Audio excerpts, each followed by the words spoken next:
부르심, 안전지대라는 제목의 말씀 함께 나누도록 하겠습니다. 우리가 성경에서 하나님이 누군가를 부르신다라고 할 때 빼놓지 않고 생각해 볼 수 있는 인물이 이 아브라함입니다. 하나님께서 아브라함을 부르시는 장면이 참 의미가 있고 우리 모두에게 영향을 주는 그런 귀한 말씀이기 때문이죠. 그런데 오늘 우리가 읽은 창세기 12장 1절에서 4절에 이어지는 내용 가운데 우리는 주로 그 하나님의 부르심을 2절의 말씀에 주목해서 생각하는 경우가 많습니다. 2절에 이렇게 기록되어 있죠. 내가 너로 큰 민족을 이루고 네게 복을 주어 네 이름을 창대하게 하리니 너는 복이 될지라. 아브라함을 향한 하나님의 부르심이에요. 너를 큰 민족으로 만들겠다. 너의 이름을 위대하게 만들겠다. 너를 복덩어리가 되게 하시겠다. 얼마나 여러분 이거 귀한 그런 부르심입니까? 여러분에게도 이런 하나님의 부르심 꼭 이루어질 수 있기를 간절히 축복합니다. 큰 민족을 이룬다, 자녀의 복을 주시겠다라는 거 아니겠어요? 또 내 이름이 위대하게 하시겠다, 명예가 넘치는 그런 이름 되겠다, 또 내가 복덩어리가 되게 하시겠다. 얼마나 귀한 건지 몰라요. 그런데 여러분 이게 참 좋은 그럴싸한 부르심인데 이것이 이루어지기 위해서는 1절에 순종이 먼저 전제되어야 합니다. 1절에 뭐라고 기록하고 있냐? 이렇게 되어 있죠. 여호와께서 아브라함에게 이르시되 너는 너의 고향과 친척과 아버지의 집을 떠나 내가 네게 보여줄 땅으로 가라. 큰 민족을 이루는 것, 또 위대한 이름이 만들어지는 것, 너 자체가 복덩어리가 되는 것, 그 귀한 복이 이루어지기 위해서 먼저 필요한 건 뭐냐면 떠나는 일입니다. 고향을 떠나고 친척을 떠나고 아비의 집을 떠나는 일입니다. 그것을 떠나야만, 그 부르심에 순종해야만, 이 순종의 부르심에 대한 응답이 먼저 있어야 그 다음에 그 복의 주어짐이 있다라는 것이죠. 여러분 이건 사실상 이민 가라라는 거 아닙니까? 고향을 떠나고 친척을 떠나고 아비의 집을 떠난다, 이민을 가라라는 것인데, 그럼 여러분 지금 이 아브라함이라고 하는 사람의 고향은 어디이고 친척을 떠나라는 것은 무슨 의미이고 또 그 아비의 집은 어떤 것인지 우리가 좀 생각을 해볼 필요가 있겠습니다. 먼저 여러분 아브라함의 고향을 한번 가만히 보십시오. 우리가 오늘 읽지는 않았지만 앞에 나오는 11장 27절 28절 그 내용을 유추해 보면 이 아브라함의 고향은 갈대아 우르라는 도시였습니다. 이 구약학자들에 의하면 이 우르라는 도시는 당시에 이 메소포타미아의 유프라테스 강 주변에 있었던 아주 커다란 도시였다고 합니다. 고대 사회에서는 아마 세계에서 가장 커다란 도시 중에 하나였을 것이다 라고 짐작을 합니다. 오늘로 비유하자면 아마도 미국의 뉴욕이나 우리 한국의 서울이나 또 일본의 동경 또는 우리 중국의 상하이 같은 이런 아주 국제적인 도시의 역할을 했던 곳이죠. 그런데 바로 그 도시를 떠나라, 도시 문명을 떠나라 라고 지금 하나님이 부르시는 겁니다. 또 뭐라고 말씀하십니까? 아버지의 집을 떠나라 라고 이야기합니다. 그럼 이 아브라함의 아버지가 누구냐? 11장 26절 이하의 내용을 보면 아브라함은 데라라는 사람의 아들로 등장을 합니다. 이 데라라는 이름이, 이 사람이 직업이 무엇인지 성경에 정확히 나와 있지는 않지만 유대인들의 전승에 의하면 이 데라라는 사람의 직업이 흙으로 우상을 만들어 가지고 이것을 신전에 납품을 하고 팔던 수공업자였다라고 말합니다. 이를테면 이 사람은 우상 제조업을 담당하는, 말하자면 아주 중요한 수공업을 하는 사람입니다.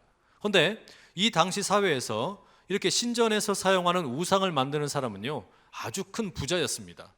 또한 사회적으로도 지위가 꽤 높은 사람이었습니다. 왜냐하면 이 당시에 우상을 만든다라는 것은 눈에 보이지 않는 신인데 그 신을 보이게 만들어주는 게 우상이라는 도구잖아요. 그러니까 우상을 만드는 것은 특별한 사람만 만들 수 있다라고 생각을 했고, 때문에 이 우상의 값이 아주 비쌌고 또 그 만드는 사람의 사회적인 지위도 꽤 높았습니다. 그런데 지금 하나님이 아브라함에게 뭐라고 말씀하시냐면 그런 아버지의 직업, 아버지의 모든 재력, 아버지의 사회적인 지위 이런 걸 다 떠나라 라고 말씀을 하시는 겁니다. 세 번째, 친척들을 떠나라 라고 말씀을 하십니다. 이 친척이라는 것은 오늘날의 개념과는 조금 다릅니다. 이 당시에 아브라함이 살던 시대는 씨족 공동체를 이루며 살아가던 시대였습니다. 때문에 친척을 떠난다라는 것은 나를 지켜주던 일종의 안전지대를 떠나라라는 말과 같습니다. 씨족 사회를 이루는 공동체에서 거기에서 떠난다라는 것은 내가 곧 죽기를 각오하는 일과 마찬가지입니다. 이 함무라비 법전에 의하면 이 메소포타미아 지역에서 누군가가 살인을 비롯해 중범죄를 지었을 때 이 사람에게 형벌을 특별하게 내리지 않고 그냥 사회에서 추방을 시켰다라고 합니다. 그리고 추방을 당하면 어떻게 된다는 거예요? 결국 죽게 된다라는 것이죠. 그래서 중범죄를 지으면 그냥 너는 밖으로 나가라, 내쫓아버렸다라는 거예요. 그러니 지금 여러분, 하나님께서 아브라함에게 친척을 떠나라라는 이야기는 그 가장 안전하다고 할 수 있는 안전지대, 그 친족 사회, 씨족 사회를 떠나라. 어찌 보면은 자살 행위와 같은 것을 조장하는 것처럼 들릴 수 있습니다. 여러분, 그러니 지금 하나님께서 아브라함을 부르시는 거, 이게 쉬운 일이 아닙니다. 고향을 떠나라, 친척들을 떠나라, 아버지의 집을 떠나라. 여러분 어떻습니까? 당대 최고로 화려한 문명을 자랑하던 우르의 도시 문명을 떠나고 아버지가 누리던 사회적인 지위와 그 가업으로 물려받을 수 있는 모든 재산을 다 떠나고 또한 친척들이 나를 지켜주던 안전지대를 떠나라라는 아주 레디컬한 명령이라고 할 수 있습니다. 여러분, 이게 쉬운 일이 아니에요. 만약에 여러분에게 오늘 하나님께서 이렇게 말씀하시면 어떠시겠습니까? 느닷없이 나타나셔가지고 아무개야, 너는 지금까지 도시에서 잘 먹고 잘 살았지? 너 도시를 떠나서 저기 시골로 귀농해라. 이것만 해도 아마 아찔할 텐데, 그 다음에 하나님 뭐라 그러세요? 아버지가 물려준, 부모님이 물려준 모든 재산, 부동산 다 포기하고 사회적인 신분도 다 포기하고 떠나라. 그리고 너 거기로 떠나게 되면 안전을 보장받을 수 없다. 여러분 가시겠어요? 아유, 저는 못 갈 것 같습니다. 이거 얼마나 무서운 일입니까? 아주 이 위험한 부르심입니다. 너무 위험한 부르심이죠. 여러분, 지금 아브라함의 이 부르심이라는 게 쉽지 않다라는 것은 11장 31절에서 우리가 이미 확인을 해볼 수가 있습니다. 이렇게 기록되어 있어요. 데라가 그 아들 아브라함과 하란의 아들인 그의 손자 롯과 그의 며느리 아브라함의 아내 사레를 데리고 갈대아인의 우르를 떠나 가나안 땅으로 가고자 하더니 하란에 이르러 거기 거류하였으며. 여기 보시면 여러분, 이 아브라함의 아버지인 데라가 등장을 하는데 데라가 마치 하나님의 음성을 듣고 떠난 것처럼 묘사가 되어 있습니다. 이게 무슨 이야기냐면 지금 하나님께서 12장 1절에 아브라함을 부르시는데 이 아브라함을 부르시기 이전에 이미 이들이 고향 갈대아 우르에 있을 때 아버지와 아들이 동시에 하나님의 부름을 받았던 것으로 짐작해 볼 수가 있는 겁니다. 말하자면 어느 날 이 데라가 하나님의 음성을 딱 들었습니다. 하나님인지도 몰랐죠. 어떤 미지의 신이 자기를 부르는 겁니다. 떠나라. 너의 고향을 떠나라. 너의 아비집을 떠나라. 너의 친척들을 떠나라. 이 데라가 이 하나님의 음성을 듣고 흥분이 된 겁니다. 지금까지 단 한 번도 경험해보지 못했던 아주 특별한 영적인 체험을 하는 것이죠. 그리고 이제 가족 회의를 소집을 합니다. 내가 며칠 전에 이런 꿈을 꿨다. 아니, 꿈이 아니라 음성을 들었다. 하나님이라는 분이 나보고 떠나란다. 우리 가족이 다 떠나야겠다. 이 안전지대를 떠나야 되겠다. 이렇게 이야기를 했습니다. 그랬더니 아들인 아브라함이 뭐라 그러냐? 아버지, 저도 그 음성 들었습니다. 저도 그 음성 들었습니다. 이렇게 해서 지금 이제 아버지와 아들이 주축이 되어서 온 가족들이 갈대아 우르라는 도시를 떠나게 된 겁니다. 자신들의 고향을 떠나서 이제 가나안이라는 곳으로 향하여 가게 된 것이죠. 그런데 여기서 여러분, 이들이 가나안 땅으로 곧장 가는 게 아니라 하란이라는 곳에 머무르게 되었다라고 말하지 않습니까? 여러분, 여기서 우리는 갈대아 우르, 그리고 하란, 그리고 가나안이라는 세 개의 지명을 가만히 볼 필요가 있습니다. 내가 예수를 믿는다라는 게 뭘까? 우리가 예수를 믿는다라는 게 어떤 것입니까? 사실 여러분, 우리가 예수 믿는다라는 것은 엄청나게 급진적인 부르심입니다. 하나님이 나를 부르시는데 나보고 떠나라라는 부르심이란 말이에요. 아브라함과 데라를 향하여 고향을 떠나고 너의 친척을 떠나고 아버지의 집을 떠나라고 말씀하셨던 것처럼, 말하자면 그 안전하게 나를 지켜주던 모든 것을 다 뒤로 한 채 떠나라고 말씀하신 것처럼, 내가 예수 믿는다라는 게 뭐냐? 예수님이 나를 부르시는데 나를 지켜준다라고 생각했던 내 고향, 내 친척, 내 아버지 집을 떠나라라는 부르심이라는 겁니다. 이게 여러분 지금 예수님을 믿는다라는 것의 진정한 의미입니다. 데라가 아브라함이 함께, 말하자면 지금 우상과 죄와 벗하며 살던 그 갈대아 우르를 떠난 것처럼, 그 떠남을 명받았던 것처럼 오늘 우리에게도 그런 부르심이 임한다라는 거예요. 이게 예수 믿는 거예요. 예수 믿는다라는 것은 나에게 익숙하던 삶, 나에게 당연하게 여겨지던 죄와 벗하며 살던 삶을 포기하고 떠나는 일로 시작되는 겁니다. 그래서 여러분, 우리가 죄 가운데 사는 것이 훨씬 편한데, 죄를 짓고 사는 것이 훨씬 좋은데, 그것이 익숙한데 그런 삶의 방식을 바꾸라라는 것이 예수님을 믿는다라는 것의 부르심이라는 것이죠. 문제는요, 이렇게 내게 익숙한 안전지대, 나의 익숙한 고향과 친척과 아버지의 집을 떠나라는 것이, 떠났다 그래서 그게 한번 응답했다 그래서 완성되는 게 아니라는 사실입니다. 갈대아 우르에서 아버지인 데라와 아들인 아브라함이 떠났습니다. 그러나 이들의 여정은 단거리가 아니에요. 100m 달리기가 아니고 마치 마라톤처럼 긴 경주를 해야만 하는 그런 아주 긴 호흡이 필요한 역할이 되는 겁니다. 단지 시작하는 것 뿐이라는 말이죠. 갈대아 우르를 떠난 것은 시작입니다. 문제는 뭐냐? 이 데라가 가나안까지 가지 못하고 중간에 하란이라는 곳에 정착을 하기로 마음 먹어버린 겁니다.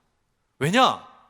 이 미지의 음성을 따라서 움직이며 사는 유목민의 생활이 너무 피곤하거든요. 이 음성을 들으면서 살다 보니까 옛날에 갈대아 우르의 삶이 그립거든요. 예전에 우상을 팔던 삶, 재미가 쏠쏠했고 수입도 좋았고 사람들로부터 인정도 받고 참 좋았습니다. 그런데 그 모든 걸 다 버리고 그 하나님의 음성만 붙들고 살라고 하니까 이게 여간 힘들지가 않은 겁니다. 그래서 데라는 어떻게 하냐? 중도에 포기해버리는 것이죠. 가나안까지 가지 않고 그냥 하란에 눌러 앉아버리는 겁니다. 자신의 부르심, 나를 향한 부르심을 중간에 포기해버린 거예요. 여러분, 우리 가운데 믿음 생활 이렇게 하는 경우가 종종 있습니다.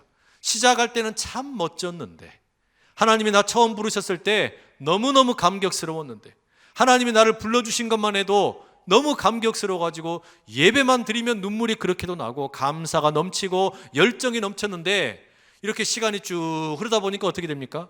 열정도 사그라들고 감사도 없어져 버리고 감격이 다 썰물처럼 빠져버리는 겁니다. 그리고 어떻게 됩니까? 중간에 포기해 버리는 거예요. 때로는 어떤 분들은 그래요. 내가 시작했으니까 이건 다 끝난 일이다. 내가 시작했을 때 내가 그냥 이제 선택을 했으니까 그러면 내가 할 수 있는 거 전부 다 했다. 그게 전부라고 생각하고 눌러 앉아버리는 경우도 있어요. 또 어떤 분들은 내가 세례 받았으니까, 내가 직분자가 되었으니까, 또 어떤 분은 우리 아내가 권사니까, 우리 남편이 집사니까 나는 교회 안 가도 괜찮아, 나는 방학 좀 해도 돼, 이렇게 생각하고 하란과 같은 곳에 눌러 앉아있는 경우가 얼마나 많냐라는 말이에요. 여러분, 우리의 신앙생활이 그렇게 되면 안 됩니다. 하나님께서 나보고 떠나라고 하셨을 때 우리가 죄의 자리를 떠나서 그 고향과 친척과 아버지의 집을 떠남으로 이 구원의 여정은 시작이 되었지만 완성된 것은 아니라는 말입니다. 로마서에서 우리가 함께 나누었던 것처럼 이 구원이라는 것은 언제나 세 가지의 시제가 반복해서 섞여 있게 됩니다. 내가 예수님의 십자가의 죽으심과 부활을 믿음으로, 과거의 믿음으로 나의 구원은 이제 시작이 되었습니다. 그러나 이 구원은 오늘도 계속해서 진행형이고 마지막 미래에 우리 주님이 다시 오실 때 완성이 된다라는 말이에요. 그러니 우리는 구원을 받았다라는 말도 맞는 말이고, 지금도 구원을 받고 있다라는 말도 맞고, 또한 구원을 완벽하게 완성할 것이다, 미래에 완성될 것이다, 이 세 가지 시제가 다 맞는 말이에요. 그러니 여러분, 우리는 내가 이미 구원을 다 완성했다라고 말할 수는 없는 겁니다. 우리는 구원의 여정에 부름을 받아서 시작을 했고 현재 진행형이고 미래에 완성될 것이다 라고 믿고 사는 겁니다. 여러분, 이런 관점에서 최근에 검찰 내부에서 있었던 그 성폭행에 대한, 성추행에 대한 폭로 사건을 한번 가만히 보십시오. 언론에서 여러 가지 문제를 많이 다루었는데 신앙과 관련된 이야기를 좀 나누고 싶습니다. 언론에서 이 가해자로 지목된 분이 서울의 대형 교회에서 세례 교육을 받고 또 세례를 받고 간증을 하는 것에 대해서 주목했습니다. 피해자에게는 용서를 구하지도 않았으면서 하나님에게 용서를 받았다, 그리고 나는 회개했다, 간증하는 것에 대해 거짓이고 가짜 쇼처럼 보인다라는 비판이 많이 있었습니다. 여러분, 우리가 이 지점에서 두 가지 오해가 생길 수 있습니다. 첫째는 가해자로 지목된 분이 오해할 수 있습니다. 내가 하나님께 용서를 받았으면 모두 끝난 것이다 라고 생각한다면 그것은 오해입니다. 그것은 구원에 대한 오해이고 신앙에 대한 오해라는 말이죠. 여러분, 우리가 하나님으로부터 용서를 받은 것과 별개로 내가 누군가에게 잘못한 것에 대해서는 또한 책임을 져야만 하는 겁니다. 그 대표적인 예가 신약 성경에 나오는 삭개오 이야기 아닐까요? 삭개오는 예수님을 만났습니다. 예수님을 만나서 회개를 했습니다. 그러나 예수님을 만나서 회개한 것과 별개로 삭개오는 또한 뭐라고 다짐했냐면 과거의 자신의 잘못에 대해서 철저하게 배상하겠다라고 결심을 하지 않습니까? 이를테면 예수님을 만나 회개한 것과 나로 인해 피해를 입은 사람들에 대한 책임은 별개의 문제로, 아니 예수님을 만나서 회개한 것의 완성은 다른 사람들에 대한 책임을 다하는 것으로 완성된다라고 말할 수 있습니다. 동시에 우리가 또 하나 오해하기 쉬운 것은 이 가해자로 지목된 분이 간증을 하고 또 회개를 했다라는 것을 우리가 무비판적으로 받아들일 필요는 없습니다. 아니요, 섣불리 비판할 필요가 없다라는 말입니다. 저거 거짓이네, 저 간증 다 쇼네, 이렇게 이야기할 필요는 없다라는 말입니다. 우리는 그분이 지금 데라처럼 갈대아 우르를 빠져나와서 하나님의 부르심을 따라 가나안까지 갈 것인지 아니면 중도의 하란에서 포기할 것인지 우리는 모르는 일입니다. 그것은 이제 하나님께서 어떻게 이끌어 가실지, 본인이 어떻게 신앙생활을 할 것인지에 달린 일인 것입니다. 마찬가지로 우리 모두도 마찬가지 아닙니까? 우리는 구원의 여정 가운데 있지 완성된 사람들이 아닙니다. 이미 구원을 받았으나 지금도 구원을 받고 있고 미래에 이 구원이 완성될 것입니다.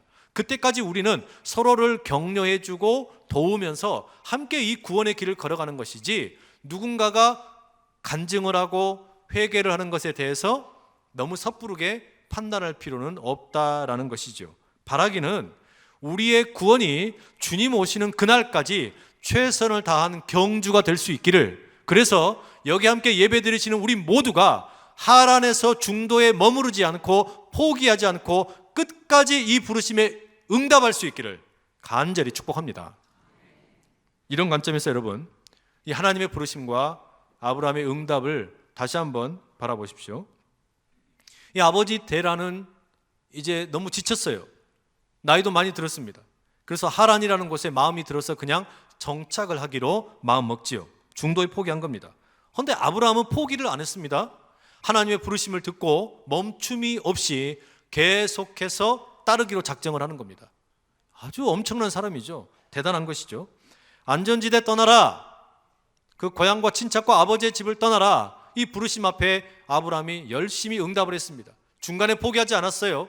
이 열정이 식지 않고 달려나갔습니다. 그럼 여러분, 이 아브라함을 향한 부르심은 우리가 아브라함을 본받아야 되는 거구나, 이 아브라함의 모습을 우리가 따라가야 되는 거구나, 아브라함처럼 우리가 잘해야 되는 거구나, 이런 이야기를 들려주는 걸까요? 아브라함을 배우라는 이야기일까요? 물론 아브라함에게 배울 것이 많이 있습니다. 그러나 더 중요한 게 있습니다. 이것은 아브라함 개인의 문제가 아니라 훨씬 더 커다란 하나님의 계획 속에 있는 일이다라는 점입니다. 이건 훨씬 더 커다란 하나님의 구원의 계획의 일부분입니다. 이게 뭘까요? 자, 여러분, 이런 상상을 한번 해보십시오. 노아의 홍수 이후에 사람들이 좀 잘 살았으면 좋은데 여전히 죄를 짓고 바벨탑을 쌓고 하나님을 배반하며 살기에 열심을 다했습니다. 그러다 보니까 하나님께서는 노아 이후에 수많은 사람들에게 찾아가십니다. 무슨 이야기를 하시냐? 나의 백성들아, 너희들 다른 것에 안전지대라고 생각하지 말고 나를 안전지대라고 믿고 살아야 너희들 살 수 있다, 이야기를 전하시는 거죠. 너희들의 고향이나 친척이나 아버지의 집이 너희를 지켜주는 게 아니라 나 여호와가 너희를 지켜준다, 이걸 믿어라, 이렇게 하나님이 부르셨다는 말이에요. 수많은 사람들을 그렇게 부르셨습니다. 그런데 아무도 응답을 하지 않습니다. 아무도 응답을 하지 않아요. 다 뭐라고 생각하는 거냐? 하나님이 내 안전지대가 아니고 내 고향, 내 아버지 집, 내 친척이 나의 안전지대다라고 믿고 사는 사람들이 대부분이었다라는 말이에요.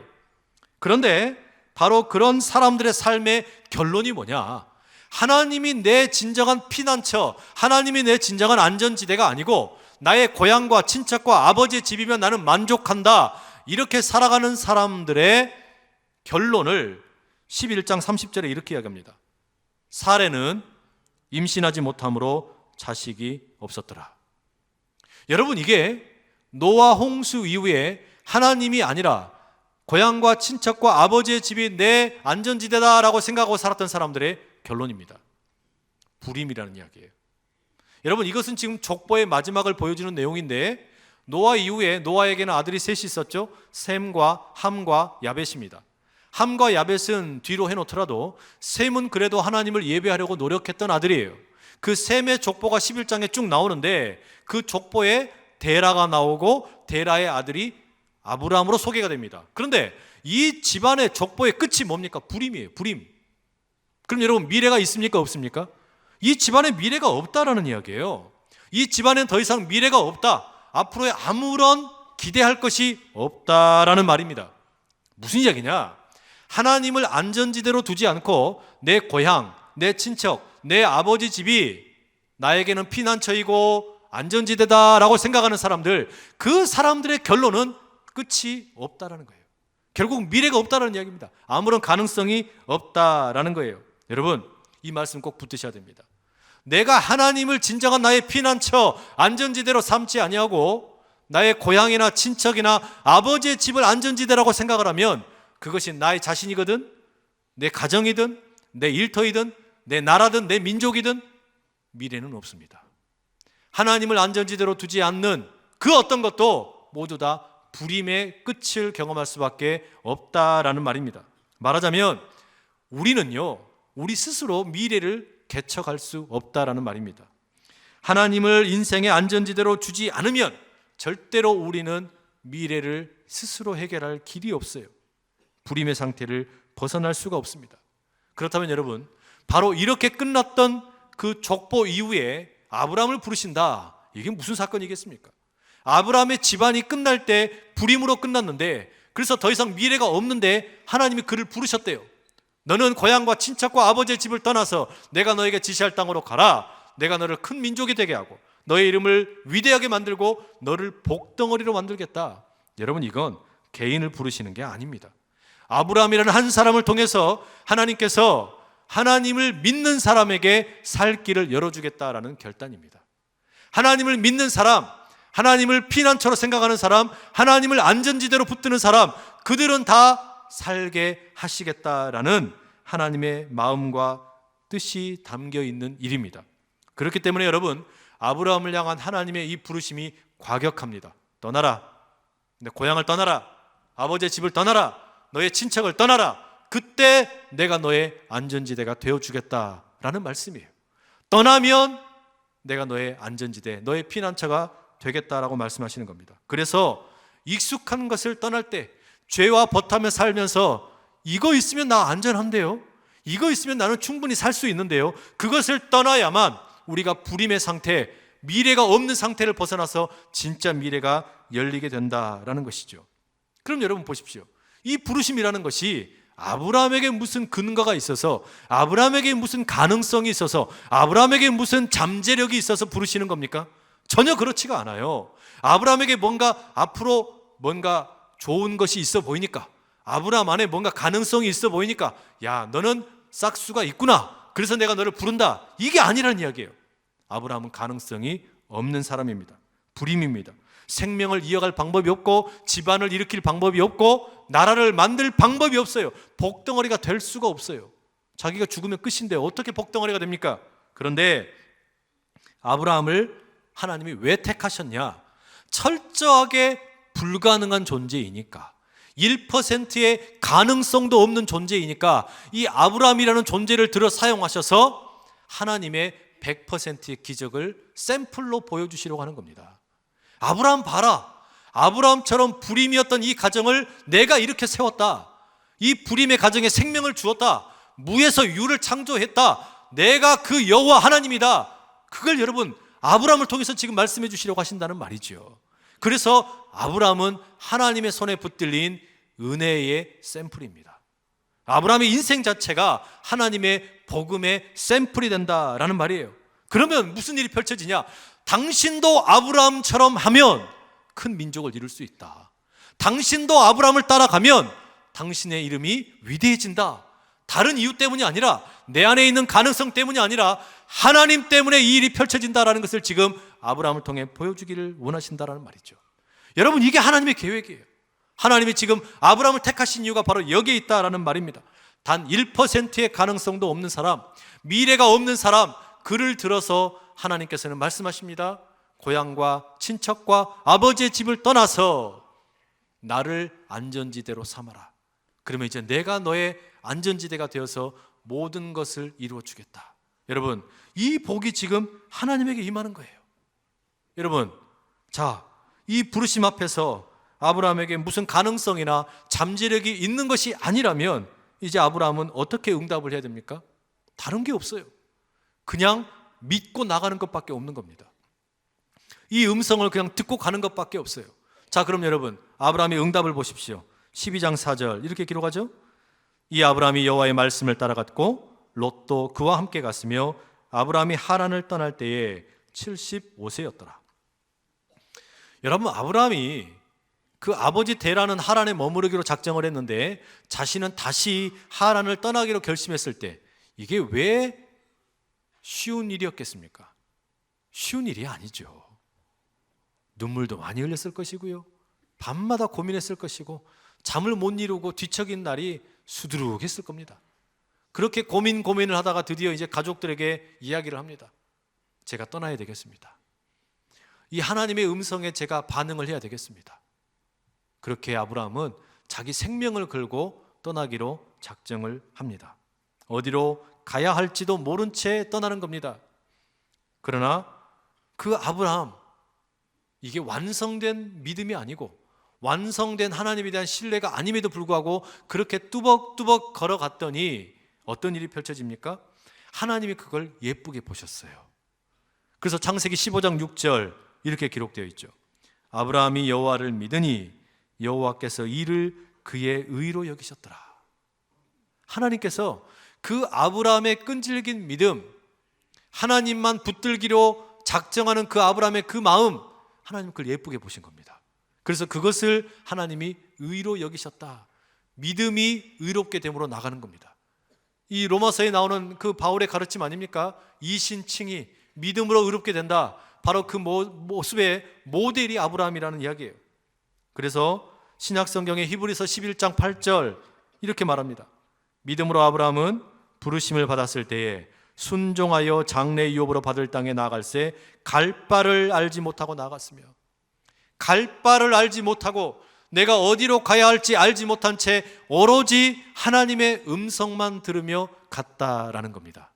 그래서 여러분, 아브라함이 떠났다, 고향과 친척과 아버지의 집을 떠났다라고 말할 때 이 떠났다라는 말이 히브리 말로는 할라크라고 합니다. 근데 이 할라크라는 말에 본래 그냥 문자적인 의미는 걷는다라는 뜻이에요. 걸어간다라는 뜻입니다. 그런데 이걸 여러분 조금 의역을 해보자면 이런 의미가 되는 겁니다. 그냥 매일매일 그런 삶을 살았다라는 말입니다. 매일매일 그런 삶을 살았다. 이게 무슨 이야기냐면 아브라함이 지금 갈 바를 알지 못하고 믿음으로 그 음성을 의지해서 가는 것이기 때문에 그냥 매일매일 사람들의 조롱하는 소리도 들리고 이게 과연 정말로 이렇게 계속 가야 하는 것일까 회의가 들기도 하고 의심이 생기기도 하고 여러 가지 갈등이 있지만 그럼에도 불구하고 뭐 하는 거예요? 매일매일 하나님의 부르심에 응답하며 걸어갔다라는 겁니다. 하나님의 말씀에 귀를 기울이며 그냥 터벅터벅 걸어간 거예요. 여러분, 이게 무슨 이야기냐면 내가 예수님 믿었다 그래서 죄와 벗하며 살던 옛날 습관이 순식간에 변화되는 것은 아니지 않습니까? 내가 예수 믿는다 그래가지고 옛날에 나쁜 짓 하던 거, 나쁜 습관, 이런 죄의 모습들이 순식간에 다 사라지지를 않아요. 그럼 뭐가 필요하냐? 하루하루 매일매일 그런 삶을 사는 연습이 필요한 겁니다. 하나님의 부르심에 계속해서 귀를 기울이고 이게 정말 맞는 걸까? 이게 정말로 내가 가야 될 길일까? 의심이 듦에도 불구하고 그럼에도 불구하고 걸어가는 거예요. 아브라함도 그랬지 않습니까? 아브라함이 처음부터 완벽한 믿음을 보여준 사람이 아닙니다. 자기 아내를 누이라고 속이기도 하고 하나님께서 아내인 사레를 통해서 아들을 주시겠다고 했는데 그거 못 기다려가지고 하갈을 통해서 이스마엘을 낳기도 했습니다. 그런데 그럼에도 불구하고 실수하기도 하고 넘어지기도 했지만 매일매일 그 걸음을 계속해서 걸어갔더니 그 걸음이 이제 쌓이고 쌓이다 보니까 그게 뭐가 되냐? 창세기 22장에 기록되어 있는 것처럼 모리아산에 올라가서 네가 100살에 낳은 아들 이삭을 바쳐라. 그 참 말도 되지 않는, 이해되지 않는 그 부르심에도 응답할 수 있을 만큼 넉넉한 믿음의 사람이 된 겁니다. 이 믿음의 사람이 된다는 게 이처럼 하루하루에 걸어가는 삶이 없이는 완성이 되지 않는다는 말이에요. 여러분, 이게 오늘 우리를 향한 부르심이에요. 하나님 우리를 부르실 때 한 번 부르시고 끝나는 게 아닙니다. 너는 이제 나의 자녀가 되어라. 한 번 부르시고 끝나는 게 아니라 이제 너는 나와 함께 걸어가자. 하나님의 그 부르심, 동행하기를 요청하는 그 부르심, 여기에 날마다 동행을 하기로 작정을 하고 걸어가는 우리 모두 될 수 있기를 축복합니다. 여러분, 이게 중요해요. 이게 중요한 거예요. 우리가 실수할 수 있고 넘어질 수 있고 잘못할 수 있지만 그때마다 뭐 하는 겁니까? 다시 하나님의 음성 듣고 매일매일의 믿음의 걸음을 걷겠다. 이 결단이 쌓이다 보면 나도 모른 채 걸어가다 보면 내가 믿음의 사람이 되는 거예요. 아브라함이 그렇게 됐다라는 말입니다. 아브라함이 처음부터 믿음의 사람이었던 것이 아니고 이것은 철저하게 하나님의 작품입니다.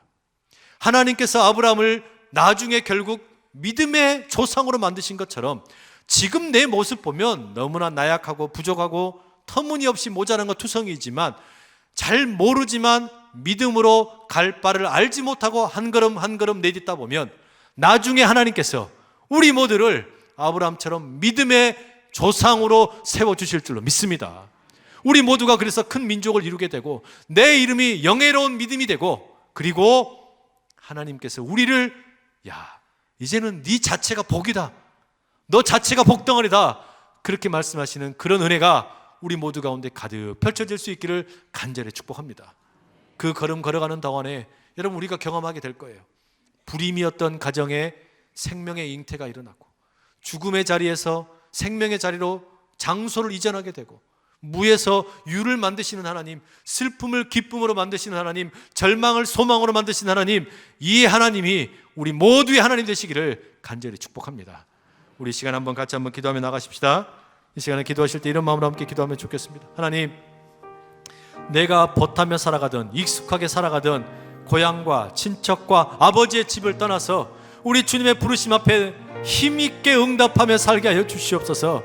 그리하여 주님, 내 삶이 다른 것이 아니라 하나님만을 안전지대로 붙들며 살게 하여 주시고 그 하나님을 붙들고 살아가는 이 걸음 매일매일의 순종의 걸음 되게 하여 주시옵소서. 우리 그 마음에 소원을 두고 주여 힘있게 세 번을 치고 기도하며 나갑니다. 주여, 주여, 주여.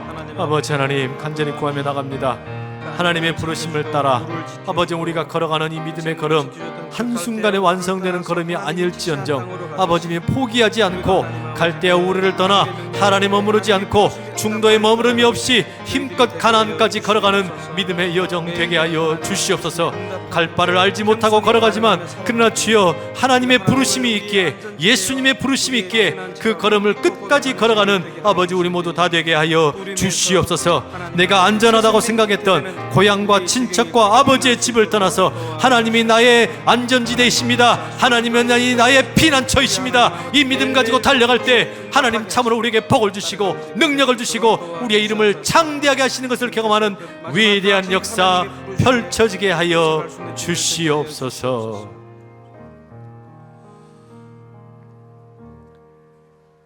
사랑하는 주님, 우리가 안전지대를 버리면 우리의 진정한 안전지대가 되어주심을 감사합니다.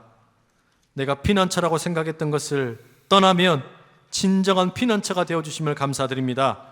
떠나면 살게 되는데 떠나지 못하던 우리 연약함을 불쌍히 여겨주셔서 주님 부르심을 듣고 날마다 순종하며 살아가는 우리가 되게 하여 주시옵소서.